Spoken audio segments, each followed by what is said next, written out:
एक समय की बात है। लक्ष्मी नगर में एक बड़ा जंगल था। उस जंगल में सोनू नाम का एक हिरण रहता था, जिसे जंगल में रहते हुए काफी साल हो गया था। सोनू का इस दुनिया में कोई नहीं था। कुछ महीने पहले ही उसका माँ बाबा गुजर गए थे।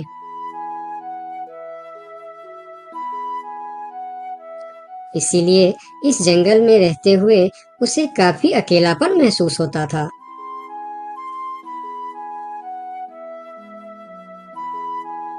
कितना बड़ा जंगल है हमारा, लेकिन फिर भी एक अजीब सा अकेलापन महसूस होता है।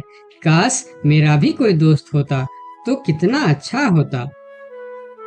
तभी वहां से एक तेंदुआ और सियार गुजर रहे थे। सोनू को अकेला देखकर दोनों उसके पास आए और बोलता है, अकेले अकेले क्या कर रहे हो? हमसे दोस्ती कर लो, हम है ना तुम्हारे साथ रहने के लिए। क्या मैं तुम दोनों से दोस्ती कर लूं? तुम लोगों को काम है दूसरे को बेवकूफ बनाना और उनका खाना चुराना और परेशान करना। तुम दोनों से दोस्ती करके मैं गलत चीजों के अलावा और कुछ नहीं सीखने वाला। इससे अच्छा तो मैं अकेले ही ठीक हूँ। अब तुम दोनों यहाँ से जा सकते हो। अभी तो तुम हमारी दोस्ती को ठुकरा रहे हो, लेकिन वक्त आने पर तुमको हमारी दोस्ती की अहमियत पता चलेगी, देख लेना। ये कहकर वह दोनों वहां से चले जाते हैं। उन दोनों के चले जाने के बाद हिरन कुछ देर बाहर बैठा रहा। फिर धीरे धीरे शाम हो गई। तब हिरन भी घर के अंदर चला गया। अगले दिन सुबह जब हिरन अपने घर के बाहर बैठा था, तब हिरन ने देखा कि एक छोटा सा हाथी जो उसकी उम्र का था, वह धीरे धीरे उसके पास आ रहा है और उनके पास आके कहा, कैसे हो प्यारे हिरन? मेरा नाम गोलू है। मैं आज ही इस जंगल में आया हूँ। तुम्हारा नाम क्या है? क्या तुम इस जंगल में रहते हो? मेरा नाम है सोनू और इसी जंगल में मैं जन्म से ही रह रहा हूँ। तुम कहाँ से आए हो? तुम्हारे साथ और कौन कौन है? मैं पास की जंगल से आज ही आया हूँ। मेरा इस दुनिया में कोई नहीं है। क्या तुम यहाँ अकेले रहते हो? हाँ, मैं अकेला ही रहता हूँ। मेरा भी इस दुनिया में कोई नहीं है दोस्त। सोनू, क्या यहाँ कोई ऐसी जगह है जहाँ मैं अपना घर बनाकर रह सकूं? हाँ दोस्त, इस जंगल में ऐसे बहुत से जगह है जहाँ तुम घर बनाकर रह सकते हो। आओ मेरे साथ। फिर हिरन और हाथी जंगल के और भी अंदर चले गए, जहाँ हरियाली भी थी और जगह भी बहुत सुंदर थी। यहाँ तो मैं अपना पसंद का घर आराम से बना सकता हूँ। हाँ मेरे दोस्त, और इस काम में मैं तुम्हारी मदद करूँगा। नहीं प्यारे दोस्त, मैं अपना घर खुद बना लूँगा। मैं तुम्हारा फायदा नहीं उठाना चाहता। तुम मेरी बहुत मदद की है। ये सुनकर भी हिरन ने उसकी मदद करने का फैसला नहीं बदला और काम पर लग गए। जंगल से अच्छी लकड़ियाँ और पेड़ इकट्ठा करके दोनों ने मिलकर 2 दिन के अंदर ही एक झोपड़ी जैसा घर बना डाले। तुम्हारा बहुत बहुत शुक्रिया दोस्त। अगर तुम नहीं होते तो मैं इतना आसानी से ये घर नहीं बना पाता। शुक्रिया की कोई जरूरत नहीं है। तुम मेरे प्यारे दोस्त हो। ये तो मुझे करना ही था। उस दिन से दोनों की दोस्ती और भी गहरी हो गई। इधर शाम होने वाली थी। हिरन अपने दोस्त से विदा लेकर अपने घर की ओर चलना शुरू किया। हिरन रोज हाथी के घर आता और दोनों सारा दिन साथ ही रहते थे। एक साथ खाते थे और मजे भी करते थे। एक दिन सोनू हिरन हाथी के घर नहीं आया तो उसे हिरन के लिए चिंता होने लगा। वह फिर चलकर हिरन के घर जा पहुंचा। अरे क्या हुआ दोस्त, तुम आज मेरे घर क्यों नहीं आए? तुम्हें ना देखकर मैं बहुत परेशान हो गया, इसीलिए मैं इधर चला आया। दोस्त, मेरा तबीयत खराब है। पूरे शरीर में बहुत दर्द हो रहा है। मैं ठीक से खड़ा भी नहीं हो पा रहा हूँ। हाथी आगे आया और हिरन के शरीर को छू कर देखा कि हिरन को तो बहुत तेज बुखार चढ़ा है। दोस्त, तुम्हें तो बहुत तेज बुखार है, लेकिन ये सब अचानक कैसे हो गया? ये कहकर हाथी ने थोड़ा देर सोचा और बोला, मैं अभी आता हूँ। तुम बिल्कुल चिंता मत करना, तुम ठीक हो जाओगे।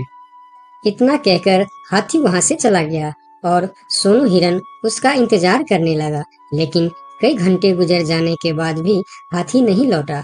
हिरन निराश होकर बैठा रहा। थोड़ी देर बाद वही तेंदुआ और सियार उसके पास आ गए और कहने लगे, सोनू हिरन, तुम्हारी तबीयत का पता चला तो हमें बहुत दुख हुआ। ये देखो, हम तुम्हारे लिए खाना भी लेकर आए हैं। उन्होंने कुछ फल हिरन के सामने रख दिए और फिर उसको खाने के लिए कहते हैं। तुम लोगों का बहुत बहुत शुक्रिया, मुझे बहुत भूख लगी थी। अरे हिरन भाई, इस समय तुम्हारा तबीयत खराब है और वह तुम्हारा दोस्त कहाँ है जो हमेशा तुमसे चिपका रहता है? पता नहीं कहाँ गया है। सुबह एक बार आया था, उसके बाद अभी तक लौटा नहीं। हाँ, उसने सोचा होगा कि तुम्हारी बीमारी में सेवा करनी पड़ेगी, इससे अच्छा तो हम भाग ही जाते हैं, इसलिए वह गायब हो गया। अच्छा दोस्ती निभाया उसने। नहीं नहीं, ऐसा नहीं हो सकता, वह मेरा बहुत अच्छा दोस्त है। ऐसा ही हुआ है। हमने कहा था ना कि वक्त आने पर हमारी दोस्ती की अहमियत समझेगी। यही वह समय है। उनकी बात सुनकर सोनू हिरन को बहुत दुख हुआ। फिर वह वहां से चला गया। धीरे धीरे शाम हो गई, लेकिन हाथी का कोई अता पता नहीं था। हिरन के तबीयत में भी कोई सुधार नहीं हुआ। अगले सुबह फिर से वह दोनों हिरन के घर पर आए। आज भी दोनों ने हिरन के लिए कुछ फल लेकर आए थे। हिरन बहुत खुश होकर खाने लगा। उसे अपने आप पर शर्म आ रहा था कि जिन जानवरों को वह बुरा भला कह रहा था, आज मुसीबत में वही उसके काम आ रहे हैं। वह हर बार उनका शुक्रिया कर रहा था और माफी भी मांग रहा था। फिर थोड़ी देर बात करके दोनों वहां से चले गए। कब तक हम इनकी नौकरी करते रहेंगे? अब अपने योजना को अंजाम देने का समय आ गया है, नहीं तो बहुत देर हो जाएगा। हाँ, तुमने बिल्कुल ठीक कहा। अब हमें और समय नष्ट नहीं करना चाहिए। आज ही हमें कुछ निर्णय लेना ही पड़ेगा। चलो चलते हैं शेर सिंह के पास। शाम के समय जब हिरन अकेला था, तब हाथी वहां पर पहुंचता। उसको देखते ही सोनू हिरन को बहुत गुस्सा आ गया। क्या देखने आए हो यहाँ? यही कि मैं जिंदा हूँ या मर गया? ऐसा क्यों बोल रहे हो दोस्त? मेरा पूरा बात तो सुनो। मुझे दोस्त कहकर मत बुलाओ। दोस्त वो होता है जो अच्छे और बुरे वक्त में साथ निभाए। तुम तो मेरे तबीयत खराब होते ही मुझे छोड़कर भाग गए थे। मुझे खाना भी वह लोग लाकर दे रहे थे जिससे मैं बात तक करना पसंद नहीं करता था। तुम्हें अभी तक कुछ भी पता नहीं है, इसीलिए गुस्सा कर रहे हो। मैं तुम्हारे साथ छोड़कर नहीं भागा था। मुझे पता चल चुका था कि तुम्हें डेंगू बुखार हो गया है और तुम्हारे पास सिर्फ 3 दिन थे। मैंने घर में इसके दवाई रखे थे, लेकिन जब मैं घर पहुंचा तो वहाँ दवा न जाने कहाँ गायब हो गया। मेरे पास समय कम था। तुमको बताने वापस आता तो और देर हो जाती, इसीलिए मैं पुराने जंगल गया था। वहाँ से तुम्हारे लिए 2 दिन का सफर करके यह जड़ी बूटी लाया हूँ। इसे खा लो दोस्त, वरना सुबह तक तुम्हारा बुखार नहीं उतरा तो मैं मेरे सबसे अच्छा दोस्त खो दूंगा। ये सुनकर सोनू हिरन के आंखों में आंसू निकल आए। उसने तुरंत वह जड़ी बूटी खा ली। मुझे माफ कर दो दोस्त, न जाने मैं कैसी तुम्हारी दोस्ती पर शक कर बैठा। यकीन मानो, तुमको वापस देखकर मुझे बहुत अच्छा लग रहा है। फिर दोनों ने बातें करने लगे। इतने में सोनू को अच्छा महसूस होने लगा। फिर वह उठकर खड़ा हो गया। अरे देखो दोस्त, मैं तो बिल्कुल ठीक हो गया। तुम्हारा बहुत बहुत धन्यवाद दोस्त। दोनों घर के बाहर बातें कर रहे थे, तभी वहाँ पर शेर सिंह को साथ लेकर वह दोनों आ गए। तुम लोगों के साथ ये शेर सिंह यहाँ क्या कर रहा है? शेर सिंह, यही वह हिरन है जिसे हमने आपके लिए तैयार किए हैं। ये सुनकर हिरन डर गया और फिर उसको समझ में आया कि ये दोनों क्यों इसका सेवा कर रहा था। इधर शेर सिंह हिरन को शिकार करने के लिए आगे आया। तब हाथी बोला, मेरे रहते तुम लोग मेरे दोस्त को कुछ भी नहीं कर सकता। ये कहकर हाथी आगे आया और जैसे ही शेर सिंह ने हिरन की तरफ कदम बढ़ाया, हाथी ने शेर सिंह को जोर का टक्कर मारा और शेर सिंह दूर जाकर गिरा और उसकी कमर का हड्डी टूट गया और वह उठ भी नहीं पाया। यह देखकर तेंदुआ और सियार जल्दी जल्दी वहां से भाग गया। फिर उस दिन के बाद हिरन सुंदरबन के जंगल में एक ठग सियार रहता था। वह बहुत ही निकम्मा और कामचोर था। हमेशा इसी जुगाड़ में रहता कि कहीं कोई मुर्गा मिले जिसे मूर्ख बनाकर उसके साथ ठगी की जाए। एक दिन अरे बंदर भाई, कल रात में मैंने आपको सपने में देखा। अरे रहने दे सियार, तू अपना सपना अपने पास रख और मुझे जाने दे। ऐसा बोलकर बंदर चला गया। धीरे धीरे सारे जानवर सियार की हरकत को जान चुके थे, इसलिए कोई भी जानवर उसकी बातों में नहीं आता था। अब सियार समझ चुका था कि इस जंगल में उसकी दाल नहीं गलने वाली, इसीलिए वह दूसरे जंगल जाने का निश्चय किया और अगले दिन सियार अपने जंगल को छोड़कर दूसरे जंगल की तरफ निकल पड़ा। दूसरी जंगल में पहुंचते ही दिन भर जंगल का जायजा लिया और शाम होते ही एक गधे को देख उसके पास गया और रुककर बोला, गधे भाई, मैं इस जंगल में नया आया हूँ और शाम भी ढल चुकी है। क्या मुझे एक रात रुकने के लिए आपके पास शरण दे सकते हो? हाँ हाँ, क्यों नहीं। अभी तो तुम इस जंगल में नए हो और हमारे लिए मेहमान हो, और मेहमान तो भगवान के समान होते हैं। ऐसे कहते हुए गधे ने सियार को अपने पास रोक लिया और उसे सम्मान के साथ भोजन कराया। भोजन करने के बाद दोनों आपस में बातें करने लगे। सियार ने गधे से बोला, अरे गधा भाई, इस जंगल में पीपल के पेड़ के पास एक तालाब है, जानते हो उसके बारे में? हाँ हाँ, पीपल के पास एक तालाब है। वह तालाब कीचड़ से भरा पड़ा हुआ है। उसका पानी भी बहुत गंदा हो चुका है। यहाँ का कोई भी जानवर उसका पानी नहीं पीता है। सियार ने अपनी आवाज को धीमा करते हुए बोला, क्या तुम जानते हो वह सोने चांदी का तालाब है। उसके अंदर ढेर सारा सोना और चांदी छुपा है और उस तालाब का मालिक मैं ही हूँ। सियार का बात सुन गधे ने चौंक के बोला, ये तुम क्या बोल रहे हो सियार भाई? तालाब भी कहीं सोने और चांदी का होता है? मैं भी ऐसे ही सोच रहा था।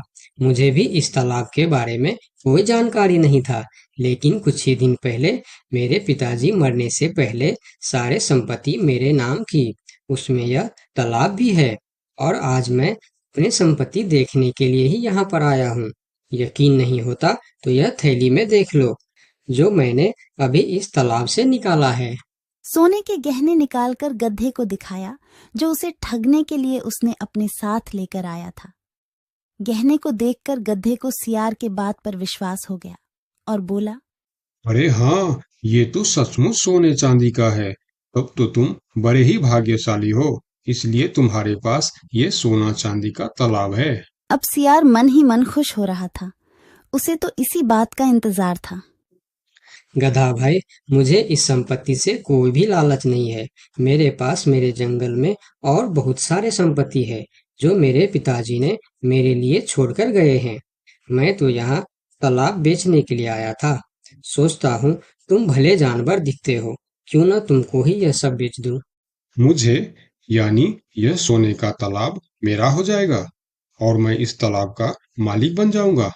बेचारा भोला भाला गदहा सियार की चिकनी चुपड़ी बातों में बहुत आसानी से आ गया और गधा सियार से सोने का तालाब खरीदने को तैयार हो गया। दोनों के बीच 4 सिक्कों का सौदा तय हुआ। ठीक है सियार भाई, मैं अभी जाकर हिरन के पास से 4 सिक्का लेकर आता हूँ। मेरे पास अपना घर न होने के कारण मैं अपनी सारी कमाई हिरन के पास ही रखता हूँ और जब भी मुझे जरूरत पड़ता है मैं उससे ले लेता हूँ। ठीक है गधे भाई, लेकिन ध्यान से, जंगल में किसी को इस बात का पता नहीं चलना चाहिए, वरना जंगल के सारे जानवर मेरे पीछे ही पड़ जाएंगे।